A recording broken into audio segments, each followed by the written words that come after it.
What's going on, everybody? I am here with Kari Schwear, and Kari is the founder of graytonic.com. So you can go there and check out what she's up to, GRAY tonic.com. And she also has a great Facebook group, so check that out, which is called Question the Drink. We just recorded a couple great episodes of the podcast, and we're here for a casual conversation. What's going on, Kari? Not much, Mario. How are you doing? I'm doing great. This has been a lot of fun. We just spent like 10 minutes talking about your virtual background. I know. So I don't want to tell my secret. Yes, there's I a wonder secret. I wonder how many people thought that was real before I said virtual background, Yeah, because it does look nice. thank you. Actually, if you've seen my camera move, that's because my dog has now decided to be under the ironing board and knocking it all over. We That's both what have happens. we both have puppies in the room, so we'll Oh just my preface God. that in case anyone hears a bark, it's okay. But let's talk a little bit about what you've been up to lately, because Gray Tonic's really cool. For those who don't know, it's for people who are in the gray areas in life, meaning you don't really identify as one thing or the other. And your specialty is really in alcohol, because that's where you found yourself. You weren't quote unquote an alcoholic, but you were indulging quite often, and so you found yourself in this gray area, right? Yes, yes, I really did. And it was this, weird place because you're not drinking too much that you find yourself, blacked out all the time or missing work or getting DUIs or getting arrested or having these quote unquote rock bottoms. But internally that you have something going on deep inside. And that's truly where I found myself and where a lot of people in the gray area do. And the gray area, just to recap, is for someone who doesn't quite identify as an alcoholic, but they know they're more than a social drinker. They don't typically have a rock bottom. They look and appear very high functioning. There's no life altering experience that's happened to them to force them into quitting or needing to seek help. So they just think they're drinking like everybody else. And that's this in-between state that I'm talking about. And also because society has really dictated to us that it's almost binary. You either are an alcoholic or you're not, and there's no in between. And that is not true. That is not true. There's so many people that fall into this big spectrum of drinkers, and that's really who the people I help. When you say drinking like everybody else, how does everybody else typically drink? Yes, well, that's a good question too. So my circle of friends, we were all drinking all the time. I mean, we drank almost, every weekend, of course, and then having a glass or two having a glass of wine or two after work. And then, what happened for me was that one or two glasses ended up becoming a whole bottle. By the time I got done, where I got to my own enough, I found myself needing more and more to kind of have that same relaxed feeling, and then I would just go to bed. So, it really depends. And when I say everyone else, it's their circle, or they're looking and they're comparing themselves to others. And that can get you in big trouble too, if you're really comparing yourself out. Because if you're looking at people who typically would identify as an alcoholic, you're like, well, I don't drink like they do. I don't drink as much as they do, so I'm fine. So you got to be careful with that too. The comparison isn't always a good thing. Now, when you were drinking before, did you catch yourself, were you drinking because it tasted good and you enjoyed the experience of the actual drink, or did you do Oh it yeah. because you wanted to like take the edge off? Oh yeah, a little of both, but mostly because I loved it. I loved wine. I really started my drinking career when I worked in the food and beverage business as a food and beverage manager at this country club. And part of my job was to buy the wine, and the wine reps would come in, and I thought I was so fancy and cool. And I got to taste all the wines and then share the chef's specials and pair that. And I became very obsessed with wine very quickly. And I just loved it. I mean, I would pair my dinners with what wine I wanted to have that night. So if I was in the mood for white, then I would look for something that would pair with white wine. And I realized that should be the other way around, right? Most people have their meal planned and then plan their drink to go with it. And I was doing the polar opposite. But I really did love wine for what it was, what it represented, the romance behind it, all these sensations coming, full circle for me. And that's really where I started to get myself into trouble, because I was using all that as excuses. Well, I just love it. I mean, everyone in Europe drinks every day. Why can't I? So it became somewhat of a normalcy in my life and this normalcy of excuses. And that is something to be very careful of as well. You said that you were like obsessed with it and that, you really loved it. What are you obsessed with today? Health and self-improvement and helping others, for sure. I've, um, I absolutely love the whole self-development world. Just enriched myself with so many things, from, understanding neuroscience and understanding the way cognitively, the way we think and process our thoughts and our feelings, and why that drives us to do certain behaviors and numbing behaviors. I love just taking care of myself, working out, doing all the things to fill my tank in the morning to make me feel super strong and be almost like superhuman. And that's really what I teach my clients to do. Let go of the things that are holding you back. And in my case, it was alcohol, but for others, it could be a number of things. And start implementing the things that will lift you up and edify you and who you're supposed to be. That's an interesting shift. I mean, I know we all, because I've read about habits and things like that, and it's always like when you change something, you have to replace it with something. And I know you said you replaced wine with tonic water, but I it did. seems like you've replaced the obsessive behavior now with another thing that will take you closer to where you want to be and allow you to really live your purpose and impact others and help others with what you learn. Yeah, but it took time. I'm not going to say it just happened overnight. I mean, to neurosculpt our thoughts and have this new way of thinking and create new neural pathways in our brain, it can take up to 18 months for that thinking to occur. This new, change this habitual thinking into something that's positive. So it takes practice, it takes time, it takes intention, deliberate awareness, and putting yourself first and being committed to yourself and investing in yourself and having this original decision to go ahead and change and this desire to change. So there's, steps that you have to take. It's not like you just, okay, I'm going to quit drinking and now I'm going to just be a self-development guru and hope everything in my life works out really great. Because although that is still beneficial, we have to uncover what's holding us back and keeping us stuck. So when you asked me earlier, was I drinking because I was trying to numb out my feelings, or was I drinking it because I really liked wine? And I said, kind of both. Well, I really did like the wine. I really liked the way it tasted. But what I didn't realize until later, that all my childhood trauma and my limiting beliefs from when I was a child all the way up through my, teenage years to my 20s and even in my 30s, I was carrying around so much stored stuff, some ugly trauma stuff that I thought that I was over. And not until I got into this work, and I worked with a life coach, plenty of life coaches, until I started really understanding my own behaviors, was I able at that point to uncover what was truly causing all those issues and why reaching for wine became this habitual process for me, because I really was trying to numb myself out without consciously being aware of it.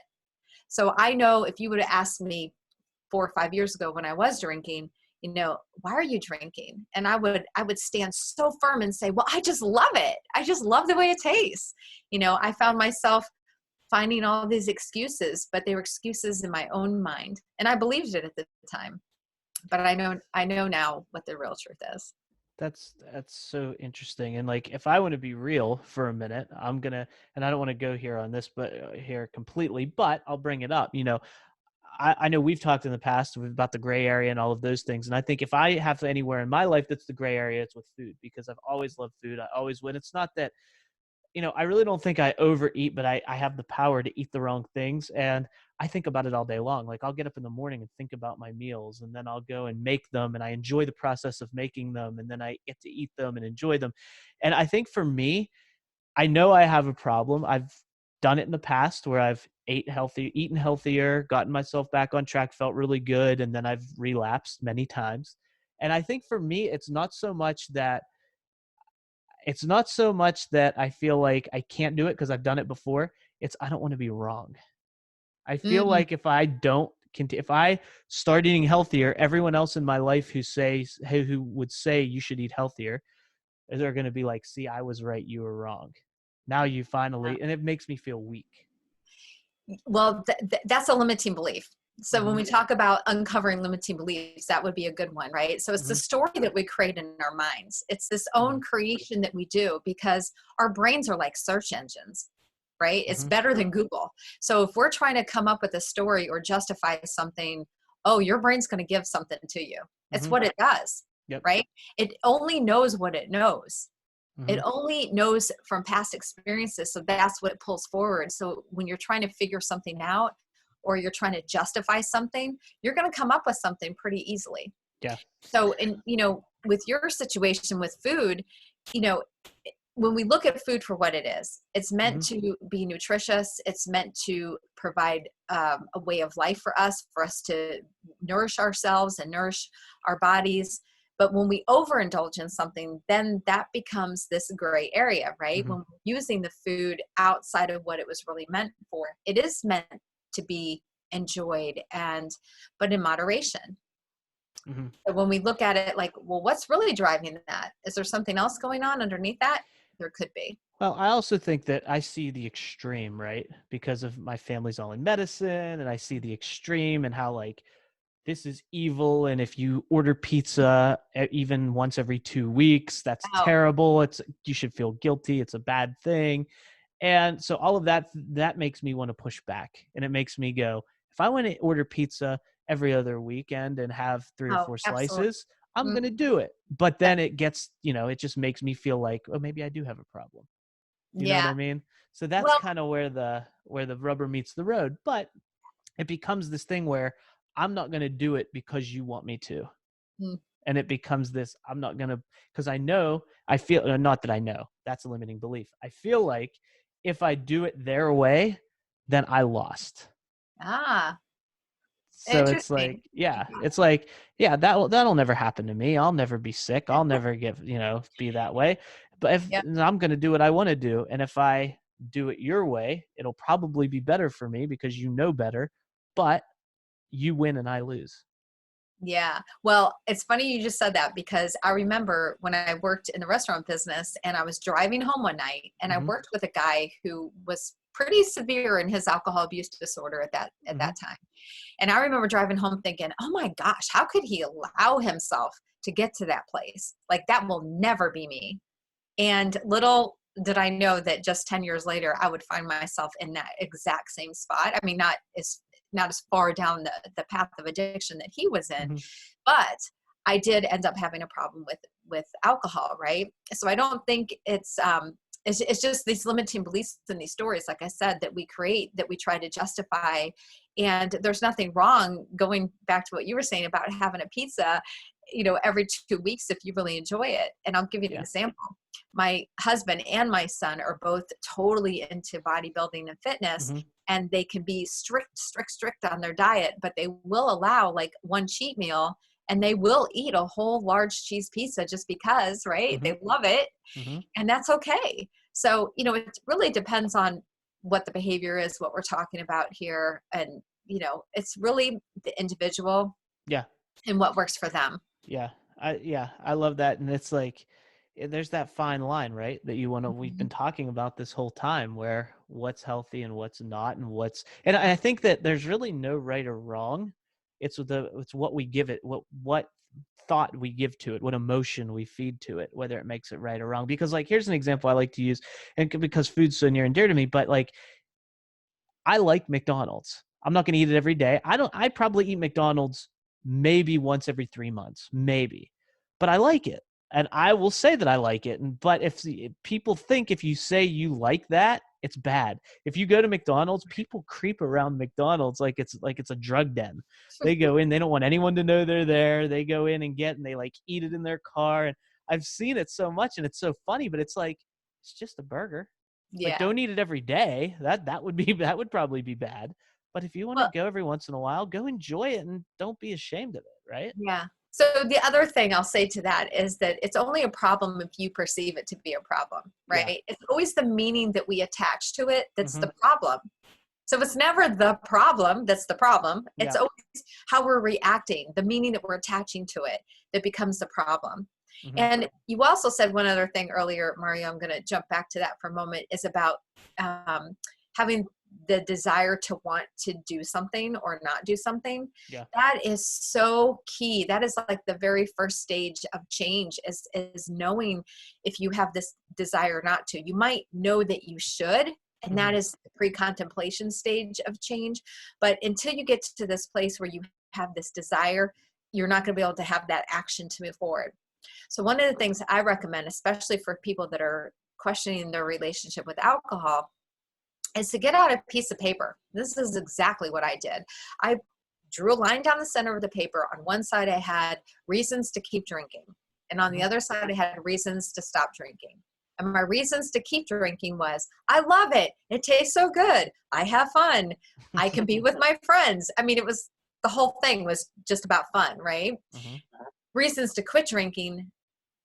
Number one, it will save my life.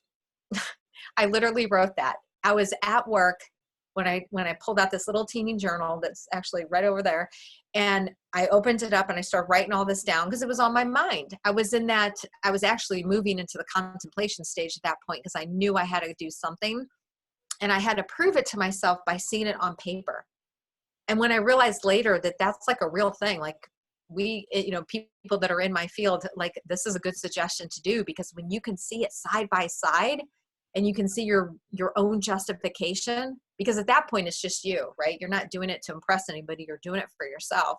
It's that soulful honesty that comes out. And when you look at it on paper and you can see the reasons why you should do something versus continue to do the behavior, it becomes very real very quickly. So that's a really great suggestion for those that are in that kind of place where they're thinking about they want to make a change, but they're not quite sure, or they're not quite ready yet, and they got one foot over the fence. That might be a way for you to have your honest answer right in front of you. When it comes to drinking, do you think, or has it been your experience, that there are more people in the gray area than anywhere else? Absolutely. Absolutely. So there's a lot of studies. If you go to the National Institute on Alcohol Abuse and Alcoholism, they have in there that 83% of people have had alcohol in the last 12 months over the age of 18, right? I think it's over the age of 18.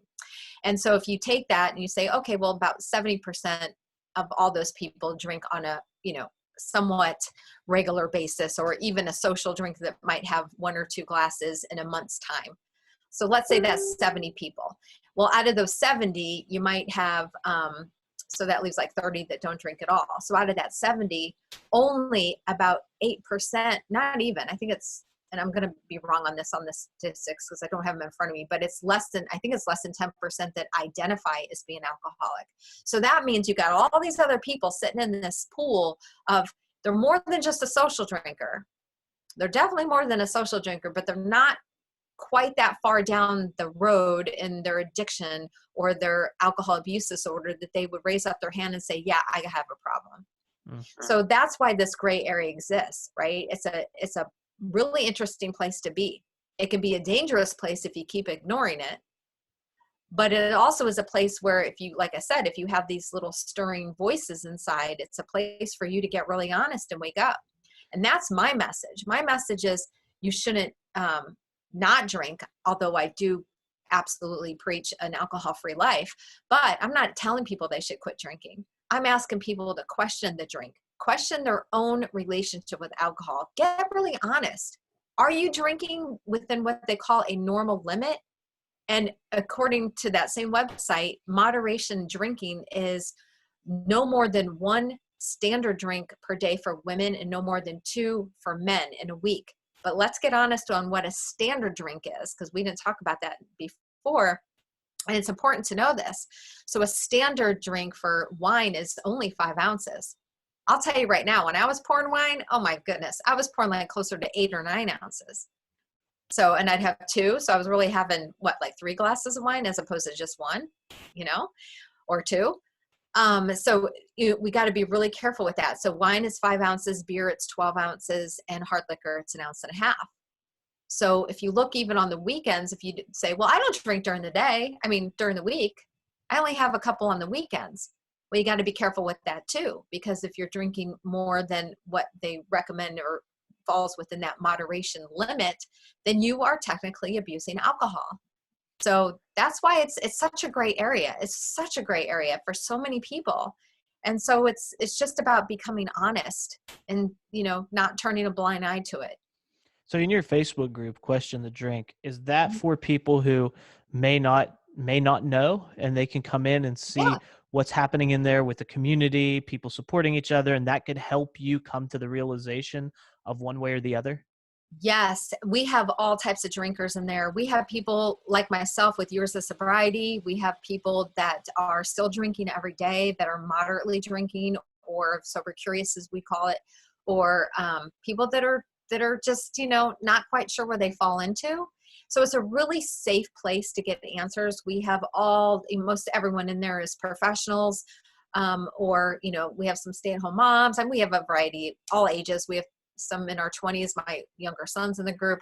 So we have people in their 20s all the way up to, I don't know what the oldest is, probably like my age or 60, something like that. I'm in my 50s, but so we have this wide variety. So you're going to find someone that you can relate to and kind of latch on to. I also have mocktail happy hours that I host every other week at this point. I have group coaching that I offer within that group. So yeah, we have all kinds of ways for people to explore what this means for them, and really an opportunity to them to kind of try out what this alcohol-free life might look like. And so it's a great place to start if somebody isn't quite sure. Sounds good. Thanks for getting into that. And I like mocktail happy hours. That sounds like fun. Yeah, You we do some bring recipes. kombucha stuff in there? What's that? You do some kombucha stuff in there? I did actually. I had one Monday night, and I had what was it? Raspberry ginger kombucha with Mm. some sparkling water, and then last week I had a mint lemonade kombucha with lime sparkling water with fresh mint. Oh, I fabulous! could I could do that. That sounds Yeah, nice. really nice. So yeah, and it's good for you. It is. It's really good. Fantastic. Well, thank you so much for being here, not just for this, but for doing the podcast and having this casual conversation. It's been a lot of fun. I want to remind people graytonic.com is where they can find you. Kari, thanks so much. We need to talk again soon. Thanks so much for having me, Mario. You're awesome.